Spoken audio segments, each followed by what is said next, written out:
அனைவரும் பிலிப்பியர் நிருபம் 1ஆம் அதிகாரம் 19-20 வசனங்களை வாசிப்போம். பிலிப்பியர் நிருபம் 1ஆம் அதிகாரம் 19ஆம் வசனமும் 20ஆம் வசனமும். அது உங்கள் வேண்டுதலினாலும் கிறிஸ்து இயேசுடைய ஆவியின் உதவினாலும் எனக்கு ரட்சிப்பாக முடியும் என்று அறிவேன். நான் ஒன்றில் வெட்கப்பட்டு போகாமல் எப்போதும் போல இப்போதும் மிகுந்த தைரியத்தோட ஜீவனால் ஆகிலும் சாவினால் ஆகிலும் கிறிஸ்து என் சரீரத்தில் மகிமைப்படுவார் என்று எனக்கு உண்டாயிருக்கிற வாஞ்சைக்கும் நம்பிக்கைக்கும் தக்கதாய் அப்படி முடியும். அதாவது ஆரம்பிக்கும் போதே உங்கள் வேண்டுதலினாலும் இயேசு கிறிஸ்துடைய ஆவியின் உதவியினாலும் ரட்சிப்பாக முடியும். நம்முடைய வாழ்க்கையில் நிறைய காரியங்களில் கேள்விகள் இருக்கும். எப்படி முடியுமோ? நீங்கள் ஜெபத்தில் தேவனிடத்தில் எதை நீங்கள் வைக்கிறீர்களோ அந்த ஜெபத்துக்கு தேவன் நன்மையாய் முடிய பண்ணுவோம். ஆமென். ரட்சிப்பாக, ரட்சிப்புன்னு அர்த்தம் வெற்றி, விடுதலை, ஆசீர்வாதம், சமாதானமாய் முடியும். ரட்சிப்பு ரட்சிப்பாய் முடியும் அப்படின்னா வெற்றியாய், ஆசீர்வாதமாய், சமாதானமாய், நன்மையாய் முடியும். அப்படின்னா கர்த்தர் நமக்கு கர்த்தருடைய சமூகத்தில் நம்ம ஜெபிக்கிற ஜெபம் வீணா போறது. கர்த்தருடைய சமூகத்தில் நம்ம ஏறெடுக்கிற எல்லா ஜெபங்களையும் தேவன் கேட்கிறார். பிலிப்பியர் 19 ரொம்ப தெளிவாக சொல்றாரு. அது உங்கள் வேண்டுதலினாலும் இயேசு கிறிஸ்துடைய ஆவியின் உதவினாலும். உங்க ஜெபமும் முக்கியம், ஆவியான வேலை செய்யறதும் முக்கியம். நீங்க ஜெபம் பண்ணாம ஆவியான வேலை செய்ய முடியாது. ஏன்னா இது விசுவாசிக்கிறீங்க, நீங்க வாயில தேவனை நோக்கி ஜெபத்தில் தேவனுக்கு வேண்டுதலை தெரியப்படுத்துறீங்க. நீங்க தெரியப்படுத்தும் போது கர்த்தர் என்ன பண்றீங்க? நாம் ஜெபிக்கும் போது என்ன நடக்குது? நம்ம ஜெபம் பண்றோம். சில சமயம் சொல்லுவாங்க, உங்க ஜெபம் கூரைக்கு மேல கூட போகாது அப்படிலாம் சில சமயம் சொல்ல கேட்டிருப்பீங்க. கூரைக்கு மேல போறது இல்லைங்க. ஏன் கூரைக்கு மேல போக வேண்டிய அவசியம் கிடையாது. தேவன் எங்க இருக்கிறாரு? உங்கள் இருதயங்களிலே வாசமாக. உங்க இருதயத்துல தேவன் இருக்கிறாருன்னா நீங்கள் சைலண்டா ஜெபிக்க ஒரு ஜெபத்தை கூட கர்த்தர் கேட்கிறார். பெருசாக எல்லாரும் கேட்குற மாதிரி உங்கள் அப்பா ஓபோ அப்படின்னு ஜெபிக்கல அப்படின்றோம். நீங்கள் ஜெபிக்கிற ஜெபத்தை தேவன் கேட்குறாரு. ஏன் ஜெபத்தை கேட்கணும்? அவர் வேறு என்ன சொல்றது? ஜெபத்தை கேட்கிறவரே மாம்சமான யாவரும் இடத்துல வருவார்கள். இந்த கடவுள்கிட்ட போய் கேட்டா எனக்கு கண்டிப்பாக பதில் தருவார்னு நம்புறதுனால தான் கிறிஸ்துவை விசுவாசித்து ரட்சிக்கப்பட்டு சபையில் இருக்கிற மக்கள் மட்டும் இல்லை, இந்த உலகத்தில் இருக்கிற பெரும்பான்மையான மக்கள் இயேசு கிட்ட போனா இயேசப்பா கண்டிப்பா நமக்கு ஹெல்ப் பண்ணுவார் நம்பி இன்றைக்கும் இயேசுவை தேடி அற்புதங்களை பெற்றுக்கொள்வது இருக்கிறாங்க. அப்படின்னா அவருக்கு மட்டும் எப்படி நன்மை செய்வார் அப்படின்னா இவர் ஜெபத்துக்கு பதில் பண்றோம். ஒரு பக்கம் நல்லா கவனிக்கணும், நாம ஜெபம் பண்ணாம கர்த்தர் ஒரு வேலையை செய்யவே வேண்டுதல் முக்கியம், ஆவியானுடைய கிரியையும் முக்கியம். ரெண்டு சேர்ந்து நடந்தா தான் அது ஆசீர்வாதமாக, ரட்சிப்பாக, விடுதலையாக, வெற்றியாக முடியும். ஆமென். அப்ப அது ஒரு காரியத்துக்கு ஒரு ஜெபம் 100% வெற்றியாய் முடியும். அந்த 100% வெற்றி எதன் அடிப்படையில் இருக்குன்னா நீங்கள் எப்படி ஜெபிக்கிறதை பொறுத்திருக்கு. ஏன் ஜெபிக்க வேண்டும் அப்படிங்கிறத நம்ம புரிந்து. ஜெபம் அஸ்திபாரமான விஷயம். என்னன்னா நாம் ஜெபிக்கும் போது தேவனை நம்முடைய பிரச்சனைகள் தலையிட்டு சரி செய்ய அவரை வரவேற்கணும். நீங்க வாங்க, என் வீட்டில் எல்லாத்தையும் குழப்பி போட்டு வச்சுருக்கேன், எல்லாத்தையும் என்ன சொல்லணும், நம்ம பைத்தியகாரத்தனமாக இருக்கலாம், நம்ம மற்றவங்களோட பைத்தியகாரத்தனமாக இருக்கலாம், நம்ம வீட்டில் இருக்கிறவங்களுடைய பைத்தியகாரத்தனமாக கூட இருக்கு, இல்லை நம்ம கூட வேலை செய்கிறவங்களோட பைத்தியகாரத்தனமாக கூட தவறுகளாக கூட இருக்கலாம். பைத்தியகாரத்தனம் சொல்லும் போது அவ்வளோ பைத்தியம் பிடிச்சிட்டு சொல்லுதில்லை, ஏன் செஞ்சேனே தெரியாது யோசிச்சு வச்சு எதாவது பண்ணி வச்சுருவாங்க. பெச வாய் மூடிட்டு இருந்திருந்தா நல்லா இருந்திருக்கு மேலே லேட்டாக கூட யோசிப்பாங்க. இல்லை நம்ம கையை வச்சு சும்மா இருந்திருக்கலாமே லேட்டாக கூட யோசிப்பாங்க. நாமளே சரியில்லாமல் கெடுத்து போட்டதை கூட கர்த்தாவே நீர் இதை சரி செய்து கொடுங்க, நான் தப்பு பண்ணிட்டேன், நான் குழப்பி விட்டுருக்கேன், இதை சரி செஞ்சு கொடுங்க அப்படின்னு நீங்கள் கூப்பிட்டீங்கன்னா நாம் ஜெபிக்கும் போது தேவனை நம்முடைய பிரச்சனைகள் தலையிட்டு அதை சரி செய்யும்படி அவரை வரவேற்கிறோம். அப்போது எந்த பிரச்சனையை நம்மளால சரி செய்ய முடியாமல் உட்காந்து யோசிச்சுட்டு இருக்கோமோ, முடியலன்னு கை விட்டுட்டு கையை பசிச்சுட்டு உட்காந்துருக்கோமோ, அதை நம்மை கொண்டே சரி செய்வதற்கு நமக்கு சரியான வழிகளை காட்டுவார். அப்பயும் பார்த்தீங்கன்னா யாரை கொண்டே செய்யறதில்லை, நம்மளை சுத்தம் செய்வார். நிறைய வேதத்தில் நிறைய சம்பவங்கள் இருக்குது. அதாவது ஒரு விஷயத்துல ஒரு பிரச்சனையில ரட்சிப்பாக முடியணும்னா அதுக்கு முன்னாடி எல்லாம் பார்த்தீங்கன்னா ரட்சிப்பாக ஆசீர்வாதமாக முடிய வேண்டும் என்றால் அந்த விஷயத்தை வந்து தேவனிடத்தில் ஜெபத்தில் தெரியப்படுத்தும். நீங்கள் ஜெபிக்காம ஒன்று கத்தர் வேலை நடக்கவே நடக்காது. சபையை ஆசீர்வதிக்கணும்னாலும் சபையில் பெருக்கமானாலும் அதுவே நடக்கும் அப்படின்னா நடக்காது. ஒவ்வொருவருக்கும் அந்த பொறுப்பும் பங்கும் அந்த ஜெபத்தினுடைய வாஞ்சையும்.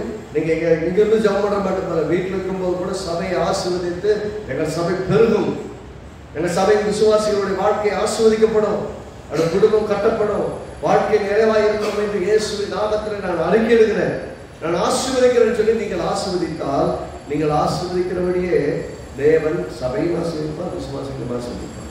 இந்த தேசத்தை ஆளுகிறவர்களை நீங்கள் ஆசீர்வதித்தால் தேவன் இந்த தேசத்தின் தலைவர்களை நேர்த்தியாக ஆளுவதற்கு ஞானத்தை, கிருபையை, சரியான வழிகாட்டுதலை தருவார். ஒருவேளை சரியா செய்யாத ஆட்களாக இருந்தாலும் கூட சரியா செய்வதற்கு என்ன செய்ய வைக்கணுமோ அதையும் கர்த்தர் செய்யும். ஆமென். அப்போ கர்த்தரோட செய்ய முடியாதுல்ல. என்ன பண்றோம்? நம்ம பிரச்சனை நாமளே உள்ளத்தை வச்சுக்கிட்டு மனசுல வச்சுக்கிட்டு போராடி வாழ்ந்துட்டு இருக்கிறோம். ஃபர்ஸ்ட்ல உங்க பிரச்சனையை நீங்களே போராடி வாழ்ந்துட்டு விட்டுட்டு கர்த்தர் கையில் ஒப்பு கொடுக்க கற்றுக்கொள்ளுங்க. கர்த்தருடைய பருவத்தில் பார்த்து கொள்ளப்படுவது நம்புங்க. அது ரொம்ப முக்கியம். இன்னைக்கு கொஞ்சம் நேரத்துக்கு நிமித்தமாக கொஞ்சம் ரெண்டு விஷயம் சொல்ல போறேன். அதனால் கொஞ்சம் நேரமாகவே சொல்றேன். நெகேமியாவுடைய லைஃப்ல நெகேமியா வந்து பாபிலோன் தேசத்துல அடிமையாக இருக்கான். அங்கிருந்து என்ன பண்றான்? சரி, எனக்கு வந்து ஆலயத்தை பற்றி விசாரிக்கிறாங்க. அழகெல்லாம் இடிச்சிட்டாங்க. அதாவது எருசலேமை சுற்றி இந்த கோட்டையெல்லாம் இடிச்சிட்டாங்க, தீ வச்சு எரிச்சிட்டாங்க. அழகு வந்து தீக்கிரையாகி ஒன்றும் இல்லாமல் இருக்கு. அங்கே பார்க்கும்போது அசிங்கமா இருக்குது. எரிஞ்சு போன சுற்று சோறு இருந்த வீடு எப்படி இருக்கும்? காம்பவுண்ட் வால் ஃபுல்லாக எரிஞ்சு போய் இடிக்கப்பட்டு யார் வந்தாலும் வந்து போகலாங்கிற மாதிரி இருந்தால் எப்படி இருக்கும்?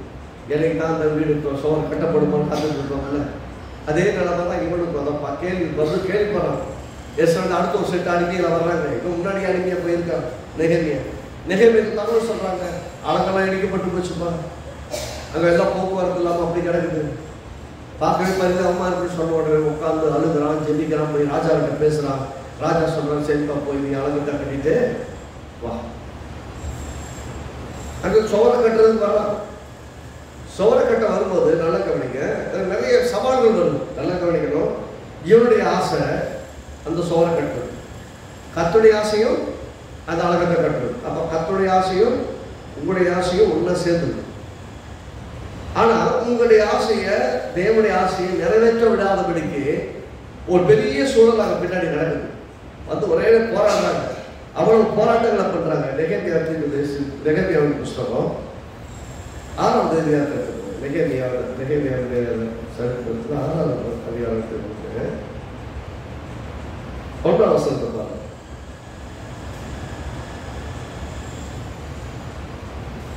1ஆம் வசனத்தில் நிறைய விஷயங்கள் இருக்கு, அதனால அதெல்லாம் நிறைய நேரத்தை சந்திக்க முடியும். நேரம் 1ஆம் வசனம். அந்த வேலை நடந்தேறாதபடிக்கு என் கை சலித்து போகும் என்று சொல்லி அவர் எல்லோரும் எங்களை பயமுறுத்த பார்த்தார். என்ன பண்றாங்க? பயமுறுத்த தேவனே நீர் எங்களை திடப்படுத்தியது. கர்த்தரை நோக்கி ஒரு ஜபத்தை பண்றாங்க. என்ன ஜபம்? அதில் அந்த வேலை செய்யணும். உங்களுடைய இருதயத்துக்கு பிரியமானது, என்னுடைய இருதயத்தின் என் ஆசை இந்த எருசலேம் இந்த அழகத்தை நான் கட்டி முடிக்கணும். ஆனா இங்க என்ன நடக்குது? அந்த வேலை நடக்காதபடிக்கு நெகேமியா 6:9 சொல்றாரு, அந்த வேலை நடக்காதபடிக்கு என் கை சலித்து போகணும் அப்படின்னு அடைச்சிப்போ. என்ன இந்த வேலை செஞ்சு எப்போ பார்த்தாலும் போராட்டமா இருக்கு. அதாவது செய்ய வேணாம், நல்லது செய்ய போனா நமக்கு பிரச்சனையா வருது. இப்போ யோசிச்சிருக்கோம், நெகேமியா விட்டுட்டு ஓடி போயிருக்கலாம்ல. எதுக்கு இந்த அழகத்தை அவனுக்கு அவன் வீட்டையை கட்டுறான். எருசலேம் வந்து தேவனுடைய நகரம். தேவனுடைய நகரத்துல சோகத்தை கட்ட பார்க்கறான். சோகத்தை கட்டுறதுக்கு இவங்க முயற்சி எடுத்தா கட்ட விடாம தடுக்கிறதுக்கு ஒரு பெரிய கூட்டம் வேலை செய்யுது. அவன் சொல்றான், அந்த வேலை நடந்தபடிக்கு கை சலித்து போகும் என்று சொல்லி தொடர்ந்து பிரச்சனை பண்ணிக்கிட்டே இருந்தா இருக்கும். விட்டுறலாம், எதுக்கு நமக்கு இந்த பிரச்சனை அப்படி விட்டுருவோம்ல, விட வைக்கலுங்களுக்காக சலித்து போகும் என்று சொல்லி அவர்கள் எல்லாரும் எங்களை பயமுறுத்தினார்கள். என்னமா? பயமுறுத்த பார்த்தார். பயமுறுத்த பார்த்தார். அப்ப நம்ம பயந்தா தான் பிரச்சனை. பயமுறுத்தல்கள் இருக்கும். நான் திரும்ப சொல்றேன், தேவனுடைய சித்தத்தை உங்கள் வாழ்க்கையிலே நீங்கள் செய்ய விரும்பினால், நீங்கள் செய்ய விடாதபடி, நீங்கள் செய்யக்கூடாதபடிக்கு தடுக்கிறதுக்கு நிறைய பயமுறுத்தல்கள் உங்களையே நான் விட்டுறலாம் அப்படிங்கிற இடத்துக்கு கொண்டு போறதுக்கு எல்லா வேலையும் பிசாசு செய்யலாம். நீங்க விசுவாசமா வாழ்க்கையை கட்டுவீங்க, குடும்பத்தை கட்டுவீங்க, தேவையில பார்ப்பீங்க, தேவனுடைய நோக்கத்துக்காக முன்னேறதுக்கு என்னெல்லாம் செய்யணும் அதெல்லாம் நீங்க செய்வீங்க. அப்படி செய்ய எல்லாம் முயற்சி பண்ணும்போது உங்களை கெடுக்கிறதுக்கு ஒரு போராட்டம். யோசிச்சு பாருங்க, உங்களை கெடுக்கிறதுக்கு இவ்வளவு போராட்டம் பண்றக்கூடிய ஒரு பிசாசு இருக்கிறான். உங்களை சுற்றில இருக்கிற பிசாசின் மக்கள் இருக்கிறாங்க. ஆனா கவனிச்சீங்கன்னா அப்படி பிரச்சனை வரும்போது பயமுறுத்து ரெண்டு விஷயம் நடக்குது. ஒண்ணு, இவங்க கை சலித்து போகணும்னு பயமுறுத்துறாங்க. ஆனா இவன் என்ன பண்றான்?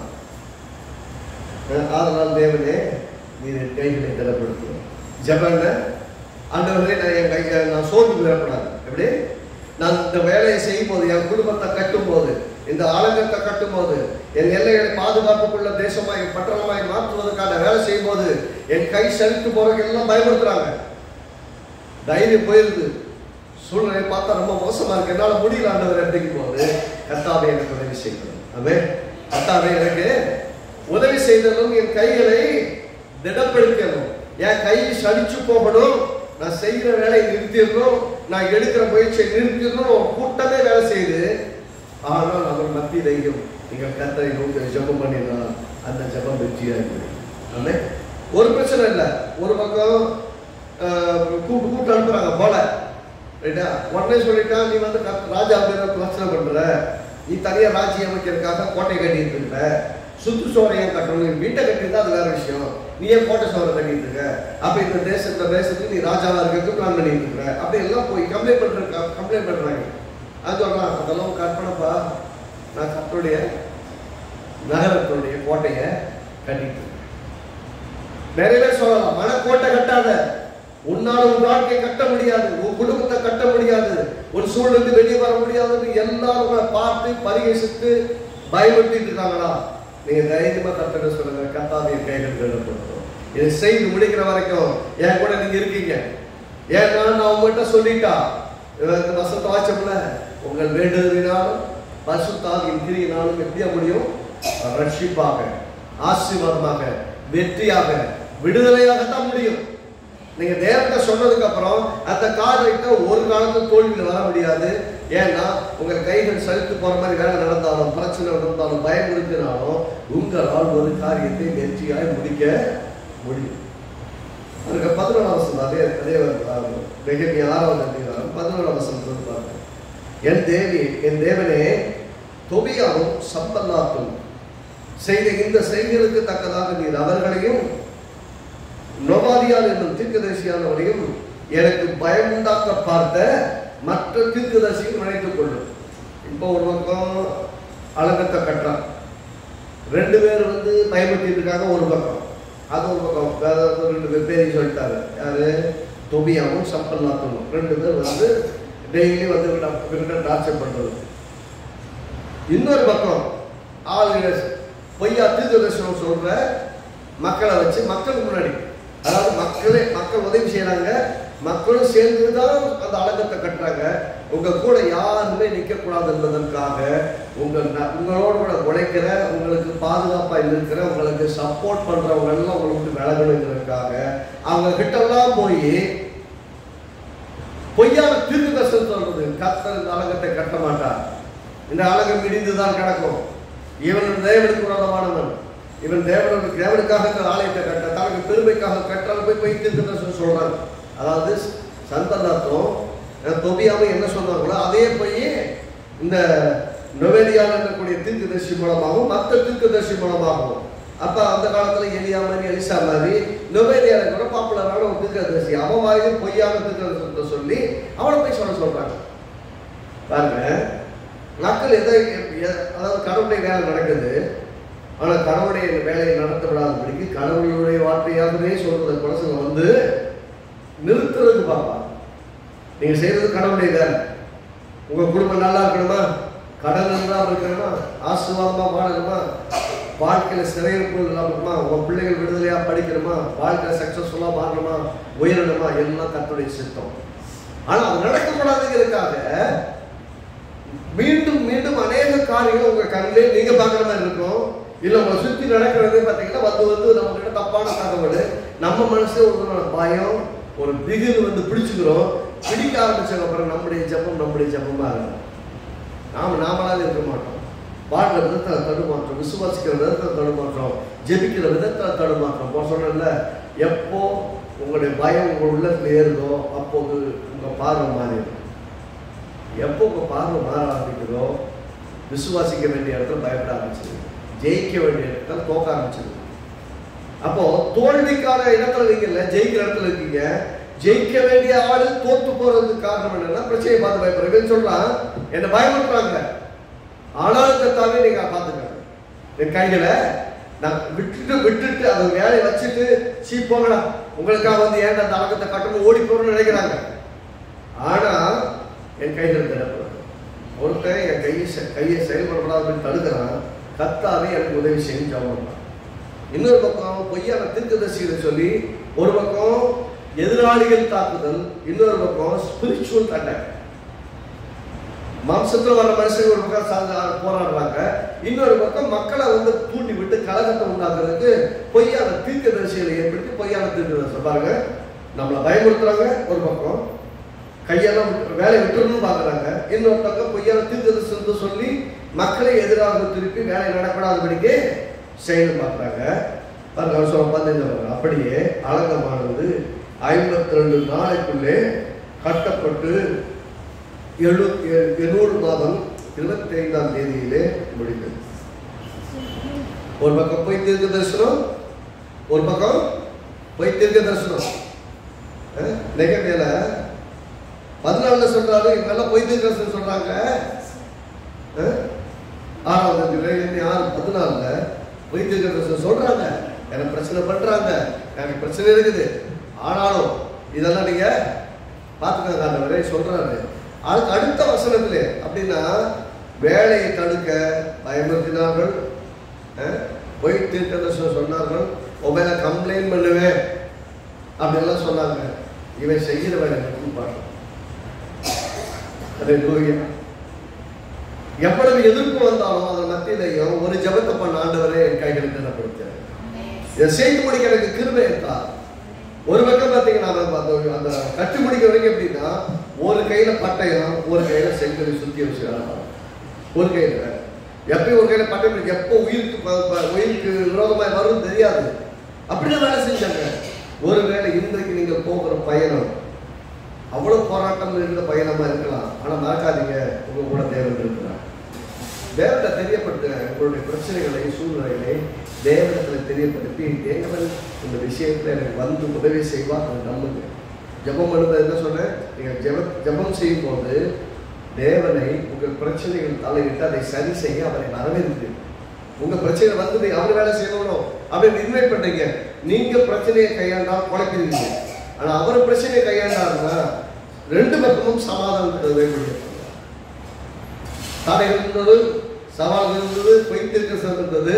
ஆனாலும் 52 நாட்களுக்குள்ளாக அலங்கம் கட்டி முடிக்கப்பட்டது. 2 மாசம் டைம் பீரியட்ல அவ்வளவு எதிர்ப்புகள் சவால்கள் மத்தியில மொத்த எருசலேம் பட்டணத்தின் அலங்கத்தை கட்டி முடித்தார். அவ்வளவு சவால்கள் இருக்கும், எதிர்ப்புகள் இருக்கும். உங்களை குற்றி குறை சொல்வர்கள் இருப்பார்கள், உங்களுக்கு விரோதமாக எழுப்புவர்கள் இருப்பார்கள், உங்களை பயமுறுத்துவார்கள். உங்கள் பிரச்சனை உங்களுக்கே பயமுறுத்தலை போல இருக்கும். ராத்திரி பயணம் கையில கட்டி வச்சு சுத்துற மாதிரி நிலைமை நிகழ்மைக்கு இருந்ததே. யுத்தம் எப்போது வரும், எப்போது வந்தாலும் ஆயத்தமா இருக்கணும்னு ஒரு கையில யுத்தத்துக்கான பட்டையை வச்சு இன்னொரு கையில செங்கலை வச்சு வேலை செஞ்சுட்டு இருந்தாங்களே, அலங்கத்தை கட்ட வேலையை செஞ்சாங்களே. அது போல நீங்க இன்னைக்கு கூட பயணப்பட்டு இருந்தீங்கன்னாலும் இன்றைக்கும் உங்கள் தேவனாகிய கர்த்தர் உங்களுக்கு சொல்லுகிறார், அலங்கமானது 52 நாளைக்குள்ளே கட்டப்பட்டு 22ஆவது முடியும். எப்படி முடியும் கேட்டாங்க, எப்படி நீ கட்ட பார்ப்போம். ரொம்ப ரொம்ப கிண்டெல்லாம் பயங்கர கிண்டல். சும்மா ஒரு நரி ஏறி ஓடி போனா கூட எல்லாம் சோழரோட ஒழுக்கம் அப்படிலாம் கிண்டல் பண்ணாங்க. எப்படி என்னடா பசங்க கட்டுங்க, இதெல்லாம் ஒரு கட்டுமானமா? ஒரு நரி அந்த பக்கம் குதிச்சு அந்த சோகத்து மேல ஓட்டினாலும் எல்லாம் மொத்த தொடர்ந்து சமைஞ்சிருமே, இதெல்லாம் கட்டுமானம் அப்படிலாம் கிண்டல் பண்ணாங்க. ஆனாலும் அத்தனை கிண்டலை பொறுமையை பொறுத்துக்கிட்டு கட்டுறது மட்டும் போட மாட்டாங்க. நான் இப்பயும் சொல்றேன், நீங்க ஜெபிக்கிறதுலையும் கர்த்தர் அந்த விஷயத்தை கட்டி முடிக்க எனக்கு கையில கனப்படுத்துவார் நம்பி நில்லுங்க. உங்க வாழ்க்கையை, குடும்பத்தை, ஊழியத்தை, அழகத்தை, வாழ்க்கை எல்லைகளை, வேலைகளை, வருமானத்தை எல்லாத்தையும் கட்டி எழுப்புவார். போக்கஸ்டா இருக்கு. இவருக்கு அவ்வளவு சவால் இருந்தது, போக்கஸை மாத்தல. இப்படி சொல்ற, நீங்க போக்கஸை மாத்தாம இருந்தீங்கன்னா, நீங்கள் அடைய வேண்டியதுல மட்டும் உங்க கவனம் இருக்கும்னா உங்களால் பெற்று முடிக்க முடியாத எந்த காரியமும் இல்லை. கர்த்தர் சொல்லுங்க, கர்த்தர் எனக்காக யாவையும் செய்து முடிப்பார். கண்ணு முன்னாடி பார்ப்பீங்க. நல்ல விசுவாசிச்சு அப்படியே எந்திரிச்ச மாதிரி இருக்கும். பின்னாடியே 4 பஞ்சாயத்து வரும், அப்படியே புஷ்பம் போயிருக்கும். விசுவாசத்துல அப்படியே எந்திரிச்சு பறக்கிற மாதிரி இருக்கும். 4 பிரச்சனை வரும், அப்படியே போச்சுடா என்ன போகணும் அப்படி உட்கார்ந்தது இல்லை. உங்களை நீங்க ஜெபிக்க வேண்டியதை உறுதிப்படுத்திக் கொள்ளுங்க. ஜெபத்துல உங்கள் வேண்டுதலும் பரிசுத்தாவியுடைய கிரியை. நீங்கள் ஜெபித்தால் பரிசுத்தாவியானவர் வந்து அதை வேலை செய்யலாம். You are inviting God to intervene in your situation. வந்து வேலை செய்யுங்க, பண்ணி இன்வைட் பண்றீங்க. அவர் வந்தா பாட்டு பாருங்க, நீ வந்தா சூழலை மாறவே முடியாததும் சாத்தியமாகுமே. நம்மளால முடியலன்னா அவன் சாத்தியப்படுத்தி கொடுப்பார். ஆவியான உள்ள இன்வைட் பண்ணுங்க, வாங்கப்பா வந்து நீங்க வேலை செய்யுங்க. என்னாலலாம் நம்ம சீர்படுத்த முடியாது. நான் சீர்படுத்தணும் பார்த்தாலும் தேடினாலும் பிரச்சனைங்க. நீங்க வந்து வேலை செஞ்சீங்கன்னா கீழ்ப்படியாத மனிதர்கள் கீழ்ப்படிவார்கள். நடக்காத காரியங்கள் நடக்கும். என்னால் செய்ய முடியாத காரியங்களை என்னை கொண்டே செய்வீங்க. அப்பயே என்னால் முடியலான்னு நீங்க சொல்லுவீங்க. நீ செய்ய நான் கூட இருக்கேன். நல்லா கவனிங்க. நெகேமியாவுக்கு பயமுறுத்தல் இருந்தது. சனித்து போகப்படி ஏராளமான பிரச்சனை பண்ணாங்க. அவன் கட்டுற வேலையில நிறைய கொஸ்டின் பண்ணாங்க.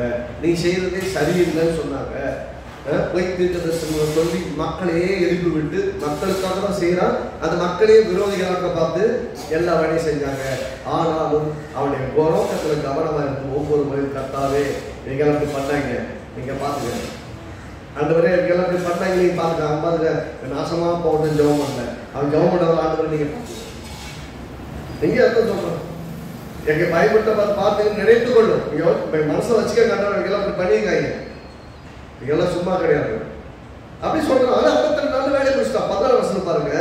நெகேமியா 6:9 6ஆம் அதிகாரம் 14ஆம் வசனம் பாருங்க. எங்கள் பகைஞர் எல்லாரும் அதை கேட்டபோது எங்கள் சுற்றுப்புறத்தாராகிய புறஜாதியின் அறையில் கண்டபோதும் அவன் மிகவும் முனையற்று போய் இந்த கிரியை எங்கள் தேவனால் கைகூடி வந்தது என்று அறிந்தார். அவ்வளவு பண்ணவங்களுக்கு மொண்டக்கத்தி மாதிரி ஆயிடுச்சு சொல்லுவாங்கல்ல. அவ்வளவு ஷார்ப்பா தீட்டு என்னென்னமோ பண்ணி பார்த்தாங்க. கடைசியாக அவருக்கு குத்துறதெல்லாம் சோத்திரம் குத்திருக்காங்க. குத்தி முனையற்று போயினா அவங்களாம் நம்மளால ஷார்ப்பா குத்தி ஒன்றும் பண்ண முடியல. அப்படின்னா என்ன அர்த்தம்? அவருடைய பிரச்சனைகளை தாக்கி அழிக்க விடவில்லை. என் கர்த்தர் எனக்கு அரணா என்று காப்பாற்றினார். அவன் கொண்டு வந்த அத்தனை ஆயுதங்களை ஒன்று வாய்க்காமலே போட்டிடா. இங்க அதான் சொல்ல வர்றாரு பாருங்க.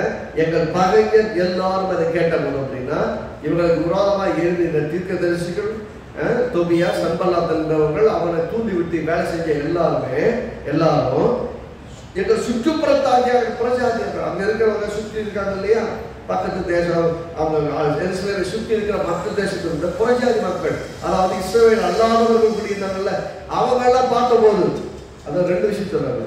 சுற்றுப்புறத்தார்கள் அதாவது உள்ள இருக்கவங்க கேட்ட போது பக்கத்தில் இருக்கவங்களும் பார்த்த போது நான் சொல்றேன், உங்களை குறித்து நீங்க செய்ய முடியாது சாதிக்க முடியாதுன்னு சொன்னவங்க நீங்க சாதிக்கிறத பார்ப்பாங்க. நீங்க சாதிக்கிறத பார்த்து அவன் கேள்விப்பட்டு மனமடிவாகி இனிமேல் உங்களோட போராட முடியாதுன்னு ஒதுக்கிறது. இது சொல்றாரு. அறிஞர் எல்லாரும் அதை கேட்ட போதும் எங்கள் சுற்றுப்புறத்தாராகிய புறஜாதியின் அனைவரும் கண்ட போதும் மிகவும் முனையற்று போய் இந்த கிரியை எங்கள் தேவனால் வந்தது, கைகூடி வந்தது. அப்போ இது கண்டிப்பா இவங்க செஞ்சிருக்க வழி இல்லை, கர்த்தரால் ஆயிடுச்சு. பாருங்க, ஒரு வேலையை நீங்க செய்தீங்கன்னா அதுல கர்த்தரை இன்வைட் பண்ணுங்க. கர்த்தர் அந்த காரியங்களை செஞ்சு கொடுங்க. படிக்கிற விஷயமா இருந்தாலும், பிள்ளைகளா இருந்தாலும், கணவனா இருந்தாலும், மனைவியா இருந்தாலும், வீடா இருந்தாலும், வேலையா இருந்தாலும், எதிர்காலமா இருந்தாலும், சபையா இருந்தாலும், ஊழியமா இருந்தாலும், நீங்க ஜெபம் பண்ணினால் ஆவியானவர் இறங்கி வேலை செய்யலாம். உங்களை கையை கொண்டு துவைக்கிறதை உங்க கையை கொண்டு முடிக்கும். நீங்க வளர்ந்து செய்யணும், நீங்க தான் முடிக்கணும். அவர் இல்லை இல்லை நீ கரெக்டாக செய்யலை, இதெல்லாம் தப்பு, நான் செஞ்சு காட்டுறேன் பாரு, அப்படியெல்லாம் கிடையாது. நீங்கள் தப்பாக செஞ்சுட்டு இருக்கிறத கூட கர்த்தர் இப்படி செஞ்சால் நல்லா இருக்குமே உங்களுக்கு வெளிச்சம் கொடுப்பார். நான் வேலை செய்யும்போது அந்த ரொம்ப அனுபவிச்சிருக்கிறேன். மணிக்கணக்கு உட்காந்து போராடிட்டு முடியலைக்கும் போது ஒரு சின்ன ஜபத்தை பண்ணுவேன். அது ஒரு அநியாயமாக நேரம் வேஸ்ட்டாக போயிட்டு எனக்கு ஹெல்ப் பண்ணுங்க, எனக்கு எப்படி சரி பண்ணுறதுன்னு எனக்கு தெரியல ஆண்டவரே அப்படின்னு சொல்லிட்டு எந்திரிச்சு அப்படியே போயிட்டு அப்படியே ஒரு வாக்கிங் மாதிரி போயிட்டு டீயை குடிச்சிட்டு வரல. ஒரு 10 நிமிஷம் தான் ஆகும், ஏன்னா வேலை கிடைக்கல. போயிட்டு 10 நிமிஷம் திரும்பி வந்து உட்காந்து உடனே ஆவியான கரெக்டாக ஒரு இடத்த காட்டுவேன். போய் செக் பண்ண கரெக்டாக தப்பாக இருக்கும். மணிக்கணக்காக அதுக்கு நஷ்டமான நேரங்கள் இருக்குது. ஆனாலும் ஆண்டவரே எனக்கு உதவி செய்யுங்கள் கேட்டதுக்கு அப்புறம் அந்த விஷயத்தை உடனடியாக சரி செய்வதற்கு உதவியும் செய்திருக்கிறோம். சில விஷயங்கள் தான் மறந்தே போகாதபடிக்கு ஞாபகத்தையும் கற்றுக் கொடுக்குறோம். அவன் அதை நல்லா புரிந்து கொள்ளணும். நமக்கு சவால்கள் இருக்குது, பிரச்சனைகள் இருக்குது, நம்ம பயமுறுத்தல்கள் இருக்குது. ஆனாலும் கர்த்தர் நம்மோடு கூட இருக்கிறார். மறக்கக்கூடாது. எதை மறக்கக்கூடாது? நான் ஜெபம் பண்ணினார் தேவன் என்னை கொண்டே காரியங்களை செய்து முடிப்பார். என்னை பயமுறுத்துறவங்கெல்லாம் கேட்பாங்க, கர்த்தரை என்ன மூலமா செய்து முடிச்சாங்க, தேவனுடைய கரம் தான் செஞ்சதுன்னு சொல்லும்படியா செய்வார். உங்களை சுற்றி உங்கள் வீட்டை சுற்றி இருக்காங்கல்ல, இதெல்லாம் ஆண்டவர் பிள்ளைன்னு சொல்கிறாங்களே அப்படி சொல்லி பார்த்துட்டு இருக்காங்கல்ல, அவர்களுடைய கண்களும் பார்க்கும் கர்த்தருடைய ஆசீர்வாதமாக நடத்துவாங்க. நம்ம அவங்கெல்லாம் சொல்லுவாங்க, மெய்யாகவே கர்த்தரோடு கூட இருக்க. கர்த்தர்களெல்லாம் என்ன நடந்த எவ்வளவு பிரச்சனைக்கு பார்த்துட்டு இருக்காங்கல்ல, உங்களை டெய்லி குடசம் கொடுக்குறாங்கல்ல, பார்த்துட்டு தான் இருக்காங்க, பக்கத்துலாம் பார்க்குறாங்கல்ல, நீங்கள் பண்ணுற கஷ்டங்கள் வேதனைகள் போகிற கடினமான பாதை எல்லாத்தையும் பார்க்குறாங்கல்ல. ஒரு நாள் வரும் நீங்கள் அந்த எல்லாவற்றையும் விடுதலையாகி ஆசீர்வாதமாய் வாழும்போது இது மெய்யாகவே இது தேவனால் கைகூடி வந்தது என்று எல்லாரும் அறிந்து கொள்கிறாங்க. அன்னைக்கு இந்த தேவனை பற்றி கொள்ளும் உங்களோட வருவாங்க. ஆமே. அதே மாதிரி 2 நாளாகவும் 14 2லேருந்து 12 வரைக்கும் நிறைய பகுதி ஆசாவுடைய வாழ்க்கையில கர்த்தர் கர்த்தரை முதலிடத்துல வைத்து தன் தாயை கூட வேணாம் தள்ளி எருசலேம்ல எல்லா விதமான விக்கிரக வழிபாடுகள் எல்லா உருவங்களை செய்து வச்சுட்டு இவர் தான் தேவன் ஆராய்ச்சிட்டு இருந்தாங்க. இஸ்ரவேல் ஜனங்களுக்கு என்ன பிரச்சனை அப்படின்னா, மெய் தேவன் அவர் சொல்லிட்டாரு, எனக்கு சமமா ஒன்றை உண்டாக்காதுன்ட்டார். நான் ஆவியா இருக்கிற தேவன், ஆவியான தேவனுக்கு ரூபம் இல்லை. இயேசுவே சொல்றாரு, ஆவியான தேவனுக்கு ரூபம் இல்லை. ஆவி கர்த்தரை எப்படி தொழுது வாங்குவாங்க? இந்த மலைகள்ல தான் எங்க பெரியவங்க தொழுது கொண்டாங்க, நாங்களும் இந்த மலையை தான் தொழுது கொள்வோம் அப்படின்னு சொல்லிட்டு கானானிய சொன்னான். அவட சொல்றாரு, இல்லம்மா கர்த்தரை எங்கும் தொழுது கொள்ளக்கூடிய காலம் வரும். எல்லாருக்கும் தொழுது கொள்வாங்க, எங்கேயும் தொழுது கொள்ள முடியும். இந்த கோயில் அப்படின்னு அன்னைக்கு எருசலேம்ல மட்டும்தான் வருஷத்துக்கு ஒரு தொழுதுட்டு போவாங்க, தூரத்துக்கு. நீ அப்படி தொழுது கொள்ள வேண்டியதில்லை, எங்கும் தொழுது கொள்ள வேண்டிய காலம் வரும் அப்படின்னு சொன்னார் இல்லையா? அப்படின்னு என்ன அர்த்தம்? எல்லா இடத்திலும் வியாபித்திருக்கிற தேவன், எல்லாருக்குள்ள வாழ்கிறவர். நான் என்ன கேட்கிறேன், உங்களுக்குள்ள வாழ்கிற ஒரு தேவனுக்கு நீங்க எப்படி ஒரு உருவத்தை செஞ்சு இவர் தான் தேவன் அவர் தொழுது கொள்ள முடியும்? பார்த்து ஆராதிக்கிறவன் தேவன் அல்ல, கண்டு விசுவாசிப்பவன் தேவன் அல்ல, காணாமல் விசுவாசிக்கப்படுகிறவன் தான் தேவன். காண்கிறதை அல்ல, காணாமல் நோக்கி இருக்கிறது தான் விசுவாசம். அப்படின்னா விசுவாசம் தான் அடிப்படையில் என்னன்னா, காண முடியாததை காணும். விசுவாசம்னா காண முடியாததை மற்றவங்களாம் பார்க்காத நீங்க பார்ப்பீங்க. நீங்க பார்க்கறது வித்தியாசமா இருக்கும், மற்றவங்க பார்க்கறது பைத்தியக்காரமா தெரியும். விசுவாசம் என்பது காண முடியாதவைகளை காணும், பெற முடியாதவைகளை பெறும். இதெல்லாம் கிடைக்க சான்ஸே கிடையாது, அதையும் பெற்றுக் கொள்வீங்க.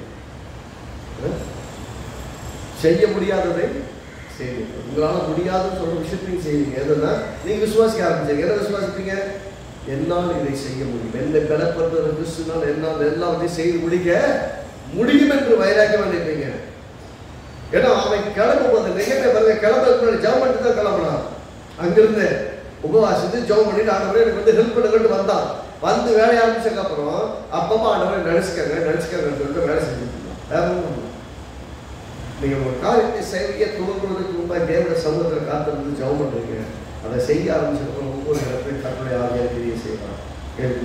ஆசாவுடைய வாழ்க்கையிலும் அவன் ராஜாவாயிருந்தான்.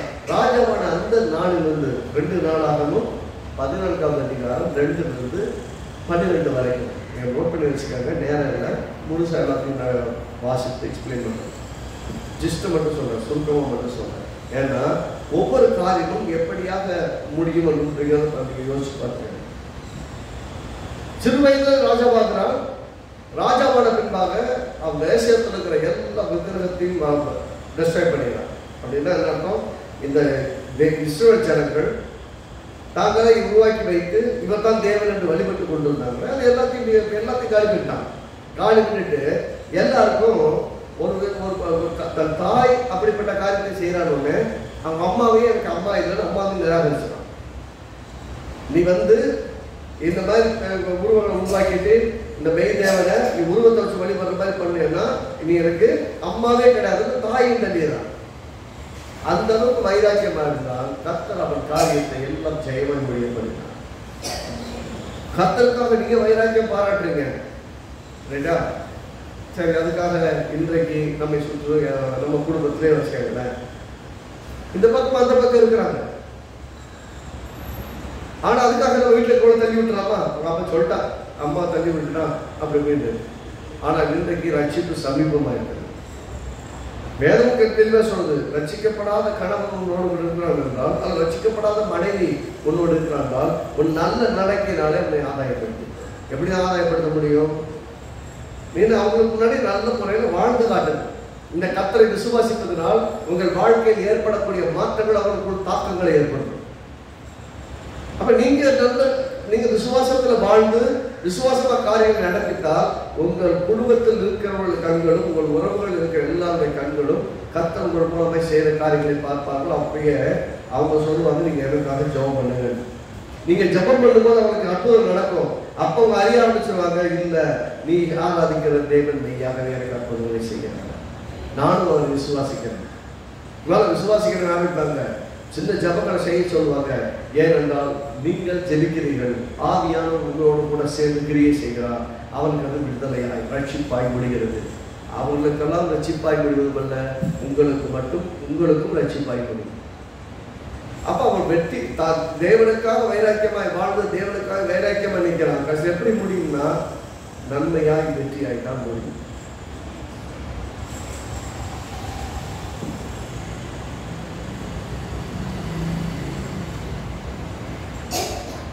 யோசேப்புடைய வாழ்க்கை பார்த்தீங்கன்னா ஆதியாகமம் 5ஆம் அதிகாரத்துல ஆதியாகமம் 50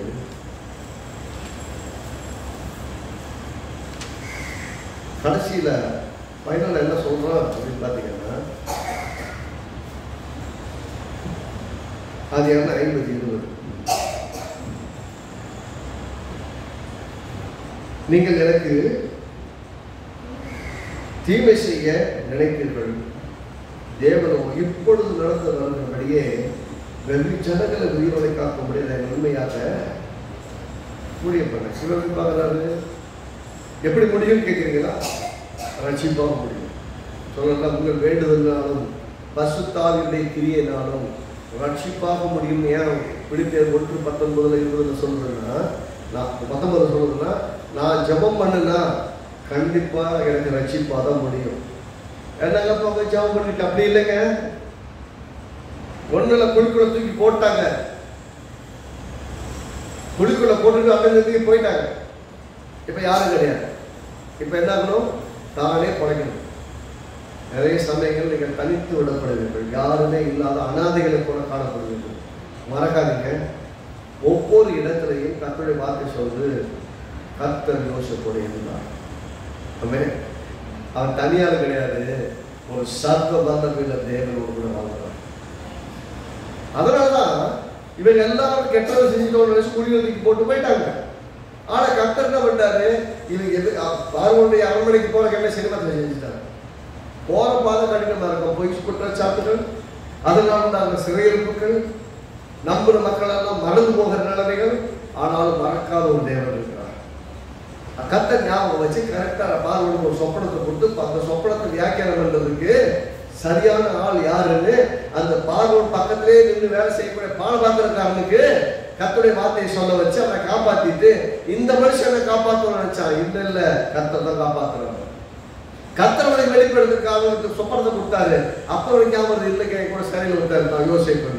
அவன் கர்த்தர் அவன் தரிசனங்களை தெளிவா சொல்றான், அவனை கூப்பிடலாமே அப்படின்னு. அவனை அழைத்து வர்றாங்க, கூப்பிடுறாங்க, கேட்கிறாங்க, சொல்லிடுறான். சொன்ன உடனே கர்த்தர் வெளிப்பாட்டப்பட்ட இந்த தரிசனத்தை பெற்ற உன்னை தவிர, இந்த தரிசனத்தை தெளிவாய் சொன்ன உன்னை தவிர 7 வருஷம் பஞ்சம், 7 வருஷம் செழிப்பான தேசம், 7 வருஷம் அந்த பஞ்சத்தின் தேசம், இப்படிதான் நடக்க போகுது அப்படிங்கிற கர்த்தர் சொல்றான்னு சொன்ன உடனே இந்த தரிசனத்தை பெற்ற உன்னை விட, தேவனுடைய ஆவியை பெற்ற உன்னை விட இந்த காரியத்தை நிர்வாகிக்க வேற யாரும் கிடையாது.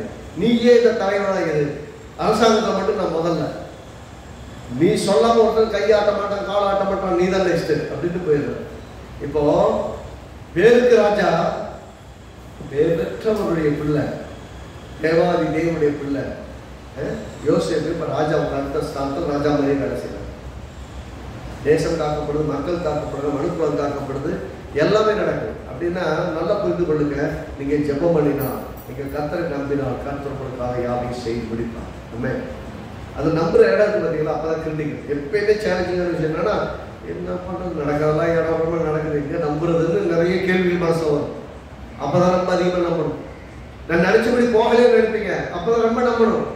அப்பதான் ரொம்ப ஊக்கமா ஜெபம் பண்ணுவோம். ஆண்டவரே, நான் நினைச்சபடி எதுவுமே போகல, ஆனாலும் நீ என்னை கொண்டு வைத்தது நினைவு பெருசு. நாம வாழ்க்கை ஃபுல்லா கஷ்டப்படணும் கர்த்தர் வைக்கிறேன்.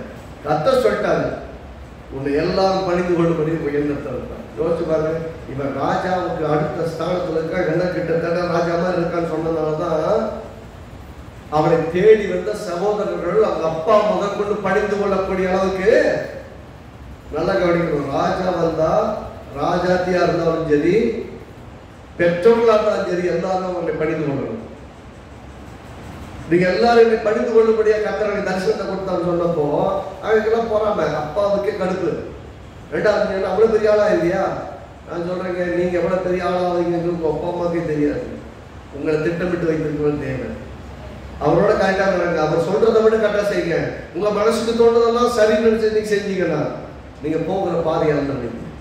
தரிசனத்துல நீங்க போய் அடைய வேண்டிய இடத்த மிஸ் பண்ணிருக்க. கர்த்தருக்கு ஒப்பு கொடுங்க, கர்த்தருக்கு உங்களை அர்ப்பணிச்சிங்கன்னா கர்த்தருக்குள்ள காரியம் சரியா கரெக்டா எங்க போகணுமோ அங்க போய் சேர்க்கலாம்.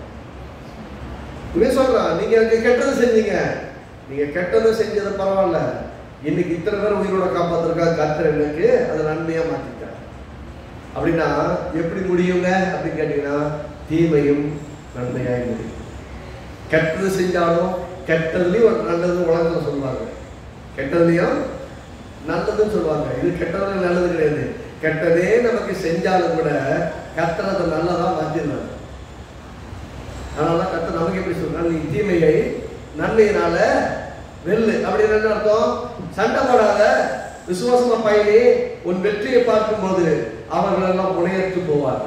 உனக்கு எதிராக இருந்தவங்க எல்லாம் சொல்லுவாங்க, மன்னிச்சுக்கங்க, நேரில் வந்து கூட சொன்னாலும் இவன்கிட்ட தேவையில்லாம போராடிக்கிறோம். அவங்க தேவன் சர்வ நல்லவர், அவங்களோட கூட இருக்கிறாங்க, யுத்தம் பண்ணுகிறாங்க, காரியத்தை செய்யறாங்க. நான் தான் தேவையில்லாம அவங்களோட போராடிட்டேன்னு தங்களை தாழ்த்துவாங்க. அதே ஏன்னா உங்களை இருக்கிற ஒரு பெரியவர்னா அந்த பெரியவங்க எல்லாரும் பணிந்து கொள்வாங்க. அதே நல்லா புரிந்து கொள்ளுங்க. உங்களுக்குள்ள வாழ்ற ஒருத்தர் இருக்காங்க, அவர் சர்வ வல்லமையுள்ளதே. அவர் யாருங்கிறத நீங்க அடையாளம் கண்டுபிடிச்சீங்கன்னா, அவரோட உறவாட நீங்க ஆரம்பிச்சீங்கன்னா, அவருடைய ஜபம் பண்றது மட்டும் இல்ல, உறவாடணும். உறவு எவ்வளவு அதிகமாகுதோ அவ்வளவு உரிமையும் அதிகமாகும். எவ்வளவு உரிமை ஆகுதோ எவ்வளவு அதிகமாகுதோ அந்த அளவுக்கு நீங்கள் கேட்டதெல்லாம் பெற்றுக்கொள்வீங்க. எல்லாம் எனக்கு தெரியாத பையனுக்கு நீங்க தான் செய்யணும். எனக்கு ஊர்ல 10 எனக்கு எத்தனை யார் அப்பாவா இருக்காங்க, நீங்க தானே அப்பா. எனக்கு பெத்தவங்க இருக்கட்டும், அவங்க இருக்கிறாங்க, பாவம் அவங்களால முடிஞ்ச செஞ்சுட்டாங்க. எனக்கு நீங்க தான் அப்பா, எனக்கு தெரியாது, எனக்கு நீங்க தான் செய்யணும், நான் உங்க பிள்ளை. அந்த உரிமையில நீங்க கேட்கிற அளவுக்கு அவங்ககிட்ட உறவு நல்லா இருந்தா போன கேட்பா, கேட்டா பதில் சொல்லுவாங்க, சொல்ல மாட்டாங்க, எப்பயுமே பதில் சொல்ல மாட்டாங்க, இப்படியே சொல்ல மாட்டாங்க. இப்படியே யோசிச்சுட்டு போனீங்கன்னா கவலைப்படாதீங்க, உங்க ஜெபம் கேட்கப்படும். நான் இப்பயே சொல்லுவேன், ஏன்னா இருமணம் உள்ளவன் தன் மதியக்கு நிலையற்றவனா இருக்கிறான். பாருங்க, இளையகுமாரன் அப்பா கிட்ட திரும்பி வரும்போது போனது ஏற்றுக்குவாராங்கிறதெல்லாம் கிடையாது, வேலைக்காரல கூட பேர் கேட்டு போறான். அப்படின்னு என்ன அர்த்தம்? எங்க அப்பா கிட்ட தான் எனக்கு கரெக்டான இடம், எங்க அப்பா கிட்ட போய் இருக்கிறதா எனக்கு என்னை பிள்ளையே ஏற்றுக்கலனாலும் வேலைக்காரனா கூட வச்சுக்கிட்டா கூட பரவாயில்ல அப்படின்னு போறான். ஆனா அப்பா கிட்ட வந்ததுக்கு அப்புறம், உரிமையுள்ள பிள்ளை வீட்டுக்கு வந்ததுக்கு அப்புறம் அந்த பிள்ளைய கர்த்தர் அடிமையா பார்க்க மாட்டாரு, வேலைக்காரனா பார்க்க மாட்டாரு, பிள்ளையா இருக்காங்க. நல்லா மறக்காதீங்க. நீங்கள் கோவிச்சுக்கிட்டு அப்பா கிட்ட பேசாமல் இருந்தாலும் அப்பா அப்பா தான், அம்மா அம்மா தான், அக்கா தங்கச்சி தான், அண்ணன் தம்பி தான். அதை மாற்றம் பண்ணவே முடியாது. தெரிஞ்சோ தெரியாமலோ அந்த குடும்பத்தில் அந்த ரத்தத்தில் நீங்கள் பந்தப்பட்டுட்டீங்க, பிறந்துட்டீங்க. அது ஒரு இயேசுவின் ரத்தத்தினால மறுபடியும் நீங்கள் தேவனுடைய குடும்பத்தில் பிள்ளையா பிறந்துட்டீங்க. அந்த உறவும் பிரிக்க முடியாது, இந்த உலகத்தில் இருக்கிற உறவும் பிரிக்க முடியாது. பேசாமல் இருக்கலாம், போய் என்னங்க நல்லா இருக்கீங்களா என்னன்னு விசாரிக்காமல் இருக்கலாம், கொஞ்சம் தூரமாக கூட இருக்கலாம், அதெல்லாம் பிரச்சனை இல்லை. ஆனால் உங்களுக்கும் அவர்களுக்கும் இருக்கிற அந்த உறவு, இந்த உறவு தாய் தகப்பன் அண்ணன் தங்கை, உடனே தங்கச்சின்னு சொல்ல வெக்கமாக இருக்கு, உடனே அண்ணன் சொல்ல வெக்கமாக இருக்கு, உன் மூஞ்சியிலே நான் முடிக்க மாட்டேன் நீங்கள் எத்தனை பேசிட்டு வந்துருக்கலாம். ஆனால் உங்ககிட்ட யாராவது சொல்லும் போது ஒருவேளை உங்களோட கூட பிறந்த கத்தனை இருந்தால கணக்கில் விட்டுட்டு கூட நீங்கள் சொல்லலாம். ஆனால் உங்களோட பிறந்த அந்த உறவை நீங்கள் மாற்றவே பிறந்துட்டாங்க. பிறந்தவங்களை மாற்றவே இல்லை இல்லை நீ தெரியாமல் என் வீட்டில் என் கூட சேர்ந்து பிறந்துட்டேன், நீ எனக்கு பிறக்க என் கூட பிறக்கல, நீ தனியாக போயிரு, இல்லை இல்லை என் ரத்த சம்பந்தமான உறவு நீ கிடையாது அப்படி சொல்லவே முடியாது. அதுபோல தான் கிறிஸ்துவுக்குள் மறுபடியும் பிறந்தவர்கள் அத்தனை பேரும் தேவனுடைய குடும்பத்திலே தேவனுடைய பிள்ளைகளாய் இருக்கிறீங்க. அப்ப தேவனுடைய பிள்ளைகளா இருக்கீங்கன்னு அர்த்தம் நீங்கள் கேட்டதெல்லாம் பெற்றுக்கொள்ளுங்க. இங்க தீமை செய்கிறார்கள், தீமையின் கர்த்தர் நன்மையாய் முடியப்படுகிறார். எஸ்தர் புஸ்தகத்துல எஸ்தருடைய சரித்திரத்தில் 9வது அதிகாரம் 1வது வசனத்தில் சொல்றது, பகைஞர்கள் மேற்கொள்ள நினைத்த நாளில் அவர்களை மேற்கொள்ளும்படி காரியம் மாறுதலாக முடிகிறது. எஸ்தருடைய சரித்திரம் 9வது அதிகாரம் 1ஆம் வசனத்தில் ரொம்ப எளிமையாக சொல்றாங்க. கர்த்தர் காரியத்தை மாறுதலா முடிய பண்ணிடுவாங்க. என்ன பண்ணாங்க, எல்லாம் துரோகம் பண்ணி என்னென்னமோ ஏமாற்றி ராஜாவையும் ஏமாற்றி ராஜா கையிலே சீலை வாங்கி ஒரு மனுஷங்கிட்ட பர்சனல் வெஞ்சன்ஸ். எனக்கு முன்னாடி மொர்தெக்காய் என்னை வணங்கலை, ஆமானுக்கு என்ன பிரச்சனை, மொர்தெக்காய் என்னை காலில் வந்து கும்பிடலை, நான் வரும்போது நல்லா நிமிர்ந்து நிற்கிறான், அப்படியெல்லாம் இருக்கலாம் முடியாது. அப்படி பார்த்தா இப்போ இவன் மட்டும் கிடையாது, ஜனங்களே அழிச்சோம். எப்படி ஒரு மனுஷன் தன்னை தாழ்த்துல அவனுக்கு முன்னாடி, அதனால் மொத்த இஸ்ரேல் யுத்த ஜனங்களே அழிச்சிடணும். அது ஆமானுடைய ஆசை. தூக்கு மரத்தையும் ரெடி பண்ணிட்டான், இவனுக்கு மட்டும் கிடையாது, லெட்டர் எழுதி எல்லாத்துக்கும் அனுப்பிட்டான். நல்லா காடிங்க, இந்த லெட்டர் போய் சேர்ந்துச்சுன்னா எல்லாரையும் மட்டும் கொல்ல மாட்டாங்க, எஸ்தரும் யூத குடும்பத்தை ஊற்றி தான் எஸ்தரையும் கொண்டுருவாங்க. ரைட்டா? அவன் சொல்கிறான், எஸ்தர் போய் இந்த மாதிரி கொஞ்சம் பேசுமா அப்படின்னு சொன்னால், நான் எப்படி போய் பேசுறேன், ராஜா கூப்பிட்டு போக முடியாதே அப்படிங்கிறான். ரீசன் சொல்கிறான், நான் சிட்டிசன் தான். அவன் என்ன சொல்கிறான், நீ நினைக்காத, நீ அரண்மனையில் இருக்கிறதா நீ தப்பிச்சுட நினைக்காத, இந்த காலத்தில் இஸ்ரவேல் ஜனங்களுக்கு உதவி செய்யும்படிய கர்த்தர் ஒருமுறை உன்னை ராஜாத்தியாய் கொண்டு ஆரம்பிச்சிருக்கலாமே. நான் இன்னைக்கு உங்களுக்கு முன்னாடி வைக்கிறேன், நீங்க இன்றைக்கு வைக்கப்பட்டிருக்கும் இடம், குடும்பம், ஸ்தானம் கர்த்தரால் உங்களுக்கு கொடுக்கப்பட்டதாக இருக்குது. அப்படின்னா அங்கே ஒரு பெரிய ரட்சிப்பு நடக்கணும்னா நீங்கள் தேவனத்தை ஜெபம் பண்ணுங்க. அவன் என்ன பண்ணா, சரி செத்தாலும் பரவாயில்ல, நான் போய் ஜெபம் பண்ணிட்டு ராஜா கிட்ட போறேன், எனக்காக நீங்களும் ஜெபம் பண்ணுங்க. எல்லாரும் ஜெபிக்கிறார்கள், எஸ்தரும் ஜெபிக்கிறான். ஜெபித்து ராஜா முன்னாடி போய் நிற்கிறான்.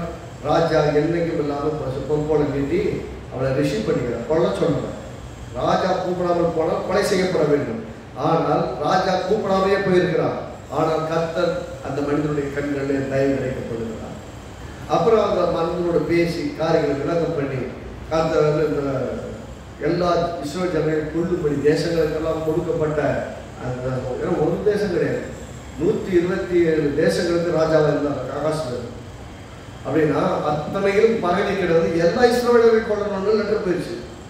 அவ்வளவு வேகமாக மீண்டும் அந்த ரிவர் பண்ணுறதுக்கு ஒரு லெட்டர் போகுது. எந்த நாள் ஒரு டேட்டை ஃபிக்ஸ் பண்ணி இந்த நாளில் உன் கண்ணில் படுற எல்லா இஸ்ரவேல் யூதர்களை கொன்றுங்க அப்படின்னு லெட்டர் கொண்டு அனுப்புனாங்க. எல்லாம் கொள்றதுக்கு ரெடி காத்துட்டு இருக்கிறாங்க. பின்னாடி இன்னொரு லெட்டர் போகுது. என்னது, இஸ்ரவேல் ஜனங்களுக்கு ஏதாவது செய்யணும், இஸ்ரவேல் ஜனங்கள் தங்கள் எதிராளிகளை எதையெல்லாம் செய்யணுமோ செஞ்சுக்காங்க. முன்னாடி இஸ்ரவேல் ஜனங்கள் என்ன வேணா செஞ்சுக்காங்க லெட்டர் போச்சு. அதாவது நீ கேட்ட சொல்ல போனா கிறிஸ்தவங்களை என்ன வேணா செஞ்சுக்க லெட்டர் போயிருக்கு. பின்னாடி இன்னொரு லெட்டர் போகுது, கிறிஸ்தவங்களாம் சேர்ந்து எதிராளிகள் என்ன வேணா பண்ணலாம் அப்படின்னு. நமக்கு புரியுற பாஷை சொல்றோம். அன்னைக்கு நடந்த சம்பவம் அன்னைக்கு அதை போன கடிதத்தை பார்த்து கவர்மெண்ட் ஆர்டர், எப்படி கவர்மெண்ட் ஆர்டர், ராஜா ஆர்டர் பண்ணி சீட் பண்ணி கொடுத்தாரு.